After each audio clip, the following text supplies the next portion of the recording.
الحكم الثالث من أحكام النون الساكنة والتنوين هو القلب. القلب القلب يعني قلب النون الساكنة والتنوين. يعني لما يأتي نون ساكنة بعدها باء، القلب هذا حكم لحرف واحد. إن أتت النون الساكنة، والنون كما نعلم أيها الإخوة من اللسان، من طرف اللسان، أن، ويأتي بعدها باء من الشفتين. يعني مثلا نقول من بعدي، من بعدي. جربوها هكذا، جربوها بأفواهكم. من بعدي، انطقوا نونا مظهرة يقرعها طرف اللسان. من بعدي، ألا تجدون فيها ثقلا؟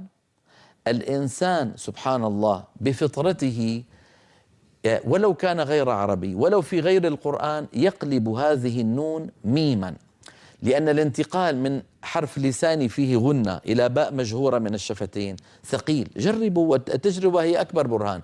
من بعدي، من باء. فالإنسان بفطرته، وأقول الإنسان ولا أقول العربي، تجد بأنه يقلب النون إلى حرف من مخرج الباء. يعني عندي نون من طرف اللسان وفيها غنة، وعندي باء من الشفتين مجهورة ليس فيها غنة. الانتقال من حرف من طرف اللسان مغنون إلى باء مجهورة من الشفتين ثقيل. فالإنسان بفطرته يبحث عن حرف من مخرج الباء ويشبه النون. فيه وصفان: من مخرج الباء، لأن الانتقال من حرف شفوي إلى شفوي أسهل، وفي الوقت نفسه هذا الحرف الذي انتقل إليه يشبه النون. يشبهها من أي ناحية؟ من حيث أن كل منهما حرف غنة. الغنة جزء من النون، والغنة جزء من الميم. فالميم كأنها حرف وسط بين النون والباء. النون من طرف اللسان مغنونة، الباء من الشفتين مجهورة ليس فيها غنة، فتأتي الميم فيها شبه بالنون وهو الغنة، وشبه بالباء وهو أنها من الشفتين. فالإنسان تلقائيا من غير تفكير يقلب النون إلى ميم، فيقول مثلا من بعدي، من بعدي. إذن القلب، قلب النون الساكنة إن أتى بعدها باء، عمل فطري كانت تفعله العرب ويفعله غير العرب أيضا.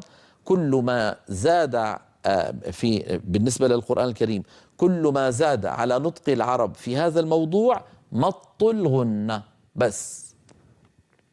يعني العرب بكلامهم اليومي يقولون من بعد، من بعد، فيقلبون النون ميما.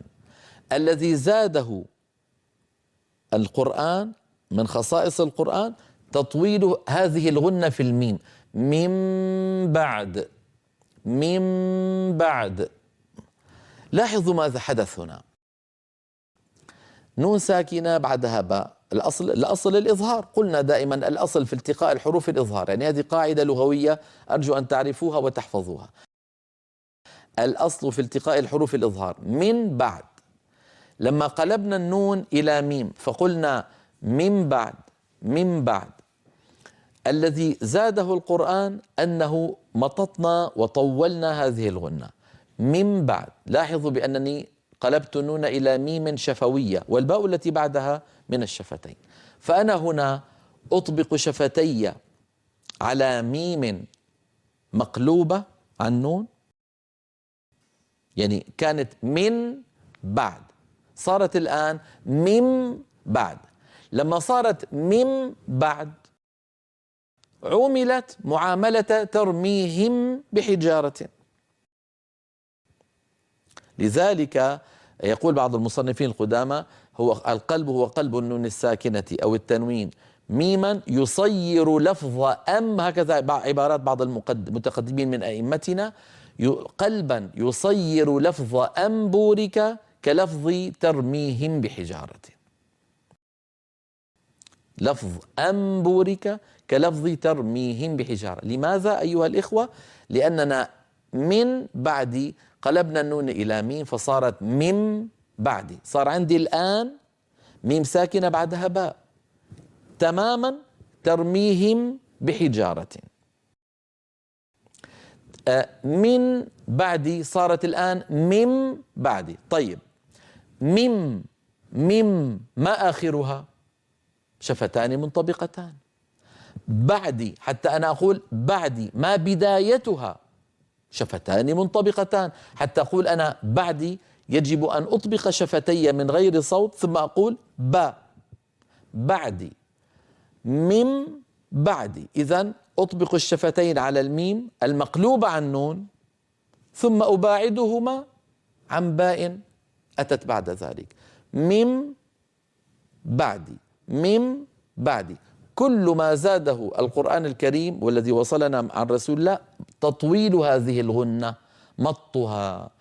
كيف هذا الأمر هو إخفاء؟ هذا ما نتكلم عنه بعد الفاصل بإذن الله.